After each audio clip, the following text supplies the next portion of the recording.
Olá, meus alunos do 8º ano. Vamos para mais uma semana de distanciamento, de isolamento social, mas vamos nos manter firmes no propósito de estar estudando em casa, de estar colocando em ordem todos os componentes curriculares da escola, mantendo sempre em dia as atividades, assistindo as videoaulas, tirando as dúvidas por e-mail ou pelo WhatsApp. Nós vimos anteriormente que nos séculos 17 e 18, o antigo regime, marcado pelo absolutismo, pelo mercantilismo, passou a ser muito contestado na Europa, principalmente pela Revolução Inglesa, pela Revolução Industrial, pelo movimento iluminista, pela independência das 13 colônias da América. Mas a maior crítica, o maior movimento de contestação ao antigo regime vai ser a Revolução Francesa, que nós vamos estudar agora. A Revolução Francesa foi um processo revolucionário anti-absolutista que permitiu a chegada da burguesia ao poder na França. Ocorreu entre os anos de 1789 a 1799. E para que nós possamos entender como aconteceu a Revolução Francesa, nós precisamos entender como estava a França antes dessa revolução começar. Então vamos agora entender como era a situação na França politicamente, economicamente, socialmente, antes da revolução começar.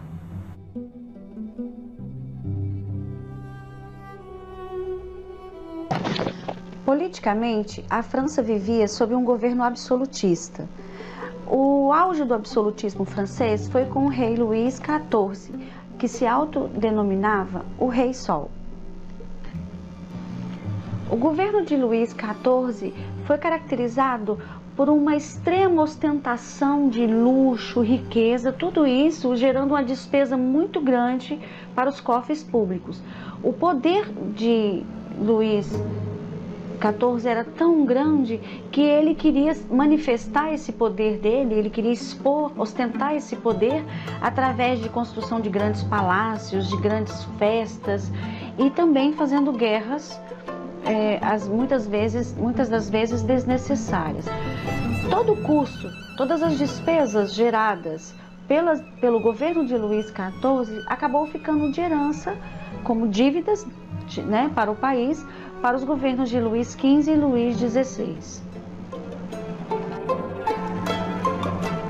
O rei Luís XVI seguiu a trajetória de ostentação dos reis absolutistas franceses. Para sustentar a sua corte era necessário uma fortuna muito grande, porque eram despesas com a família real, com toda a sua corte, era pagamento de pensões para o clero e membros da nobreza, as festas, os banquetes e vários outros luxos da corte. Além disso, o governo tinha também muitos privilégios sociais em um ambiente em que predominava a falta de liberdade. A sociedade francesa, às vésperas da Revolução, possuía aproximadamente 25 milhões de habitantes. Era o país mais populoso da Europa e também um dos mais injustos. Nessa época, a sociedade francesa estava dividida em 3 ordens ou estados.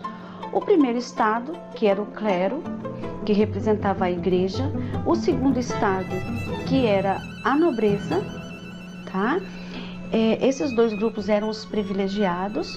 Desse segundo estado, dentro da nobreza, havia também, além de nobres, alguns burgueses que, apesar de não terem nascido nobres, eles tinham enriquecido e comprado alguns títulos de nobreza. Eles eram chamados de nobreza de toga. E o terceiro estado, que era o mais injustiçado, era formado pela maioria da população. Era formado por burgueses, trabalhadores livres, artesãos, camponeses, sans-culottes e um grande número de desempregados, famintos e marginalizados. A maior parte da população realmente eram os camponeses, que compunham 80% da população francesa. Muitos desses camponeses ainda estavam vinculados aos seus senhores por laços feudais, cumprindo obrigações como a corvéia, que era o trabalho gratuito nas terras dos nobres. O primeiro e o segundo estado, o clero e a nobreza, tinham muitos privilégios. Eles não pagavam impostos, eles viviam no luxo, na riqueza, recebiam pensões do governo e ocupavam os melhores cargos do governo. Já o terceiro estado era encarregado de trabalhar, de sustentar com o seu trabalho o primeiro e o segundo estado, além de pagar todos os impostos, ou seja, eles carregavam nas costas o primeiro e o segundo estado. Às vésperas da Revolução Francesa, a França vivia uma grave crise econômico-financeira, resultado de uma série de fatores, né? Por exemplo, as guerras que a França travou, em especial a Guerra dos 7 Anos contra a Inglaterra e a Guerra de Independência dos Estados Unidos, abalaram severamente as finanças públicas. O Estado francês precisou contrair uma pesada dívida externa para pagar o custo dessas guerras. Além disso, o país era predominantemente baseado na agricultura, apesar de também haver manufaturas. E apesar da maioria da população trabalhar e viver no campo, a oferta de alimentos passou a ficar muito reduzida, porque a partir de 1780 uma seca acabou com o rebanho bovino na França e dizimou as safras agrícolas, elevando o preço dos alimentos de uma forma assustadora. A fome se tornou então algo que assolava os franceses. Em 1789, ano da Revolução Francesa, o preço do pão era tão alto que uma família gastava quase 90% dos seus rendimentos para comprar o pão de subsistência mensal. Além disso, os gastos para a manutenção da corte real eram imensos. Os trabalhadores urbanos, os camponeses e a burguesia tinham que pagar altos impostos para sustentar a pompa e os gastos supérfluos do rei Luís XVI e toda a sua corte. O déficit público, às vésperas da Revolução Francesa, era de 78 vezes a arrecadação da França, ou seja, gastava-se muito mais do que se arrecadava. Boa parte do financiamento do Estado francês era obtida junto a empréstimos com bancos ingleses, e a dívida dos franceses com os ingleses era enorme. A França devia para os ingleses quase 2 vezes a sua capacidade de arrecadação mensal. E outro fator é que as manufaturas francesas também estavam decadentes, principalmente após a derrota da Guerra dos 7 Anos. Essas manufaturas foram extremamente prejudicadas com a assinatura do Tratado de Éden. Esse tratado, Éden-Reyneval, foi assinado entre a França e a Inglaterra em 1786 e garantia preços baixos de importação para os tecidos manufaturados e metalúrgicos ingleses.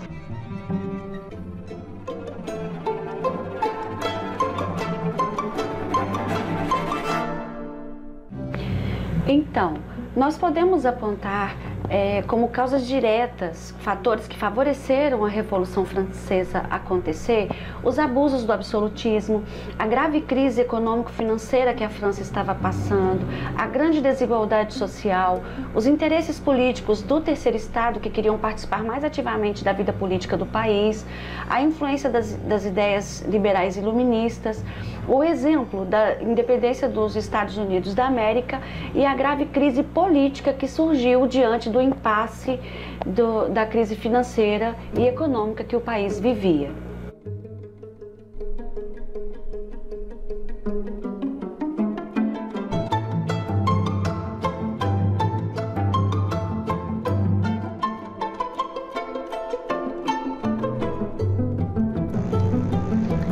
Para tentar resolver a crise econômica e pressionado por vários setores da sociedade, o rei foi obrigado a convocar os Estados Gerais.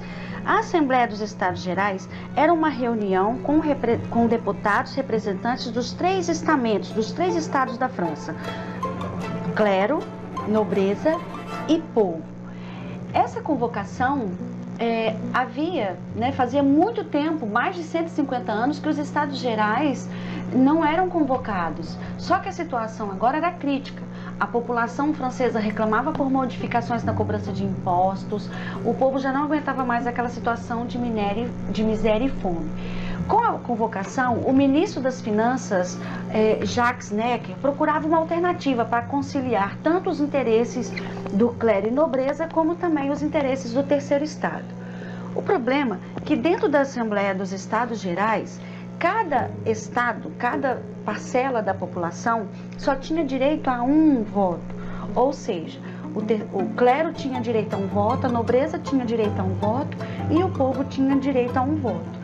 Com essa situação, logicamente, o clero e a nobreza iriam se juntar para poder manter os seus privilégios, iam ficar 2 votos contra 1 voto do povo. Então, o terceiro estado fez uma forte campanha no início da reunião das Assembleias dos Estados Gerais, exigindo que a votação passasse a ser por pessoa e não por estado. Só que o clero e a nobreza não aceitaram, reagiram. O rei Luís XVI decidiu que a votação continuaria sendo feita por estado, demitiu o ministro Necker e ordenou o fechamento da Assembleia dos Estados Gerais. Só que o terceiro estado não aceitou o fechamento da Assembleia dos Estados Gerais. Ao invés de ir embora do Palácio de Versalhes, eles se trancaram numa sala de jogos, chamada Sala de Jogos da Pela, e ali eles fizeram o juramento que ficou conhecido como Juramento da Pela. E eles juraram que só sairiam dali depois de elaborar uma Constituição para a França que teria como objetivo de limitar o poder absoluto do rei. Ou seja, eles se declararam em Assembleia Nacional Constituinte. E é exatamente aí que começa a Revolução Francesa. O rei Luís XVI ordenou um agrupamento de 30 mil soldados com o objetivo de controlar essa situação em Paris. Só que não deu certo. O povo, que estava do lado de fora, ansioso pelo resultado da Assembleia, ao saber o que estava acontecendo dentro do Palácio de Versalhes, decidiu que eles não iriam assistir passivamente à repressão dos deputados do terceiro estado. Eles se armaram com as armas que tinham disposição e invadiram no dia 14 de julho de 1789, de surpresa, a fortaleza de Bastilha. A fortaleza de Bastilha era a prisão símbolo do absolutismo real.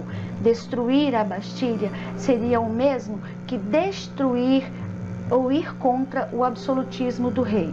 Então, uma multidão de franceses invadiu o portão da Bastilha e, horas depois, ela foi tomada pelo povo. A tomada de Bastilha é o símbolo da Revolução Francesa. Ela simboliza a queda do absolutismo. A partir daí, o rei teria que se submeter às decisões da Assembleia Nacional Constituinte. E então, assim, nós encerramos essa primeira videoaula sobre a Revolução Francesa, porque é muito grande, a gente precisa dividir em 2 partes. Na nossa próxima videoaula, nós vamos ver as fases da Revolução Francesa, o que aconteceu em cada uma das fases, o grave período do terror, onde milhares de pessoas foram guilhotinadas na França, e toda a repercussão da Revolução Francesa. Espero que vocês tenham entendido. Se permanecer a dúvida, entre em contato comigo, manda um e-mail, um zap, nós vamos marcar também um fórum pelo aplicativo da escola. Fiquem com Deus e eu também tô com saudades. Beijo!